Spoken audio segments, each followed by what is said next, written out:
Gusto mo bang malaman kung magkano nga ba ang interest sa ating mga Shopee S-Loan? Hello everyone! For today's video ay titignan natin kung magkano ang interest ng ating mga Shopee S-Loan. I-click lamang po natin ang ating mga S-Loan sa ating mga Shopee app. Dito, meron po tayong 20,193 pesos na pwedeng i-withdraw or pwedeng i-loan. At ngayon po, susubukan po natin ang 20,000 pesos kung magkano po ang interest na aabutin nito sa loob ng 12, 6, 9 at 3 months. Tanggalin po natin ang loan protection para po ibawas sa ating mga monthly. At ayan na nga po, computin lamang po natin ang 2656.65 times 12 equals 31,879 minus 20,000 pesos. At ayan po ang interest, 11,879.8. Subukan naman po natin ngayon ang 6 months. I-compute lamang po natin yan sa loob ng 6 months at saka i-less po natin yung 20,000 na malulun. So bali ang magiging interest within 6 months ay 5,939.74. Ngayon, subukan naman po natin ang 9 months na may monthly po na 3,212.25 times 9 months. Saka ilas natin yung principal na 20,000. So bali po ang interest niya ay 8,910. Subukan naman po natin itong si 3 months na may monthly na 7,658.70. So, 2,970.1 ang kanyang interest. At subukan naman po natin ang 10,000 kung magkano ang interest within 3 months.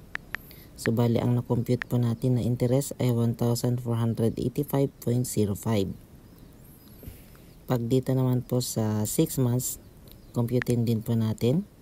Ang monthly ay 2,161.64. So, ang interest niya within 6 months ay 2,969.84.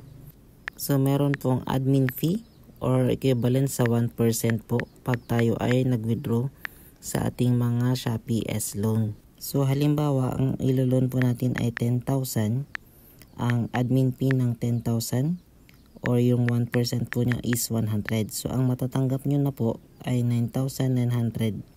Diyan po, depende po kung ilang amount ang gusto po ninyong i-loan sa Shopee S-Loan. So, ang pinakamababa po dyan ay 1,000 pesos. Dati-dati po ay 2,500. Ngayon ay binaba na at ginawa ng 1,000 pesos. Bali, halimbawa, pag 5,000 po within 6 months, ang monthly po ay 1,080.82. So, ang interest po niya ay 1,484.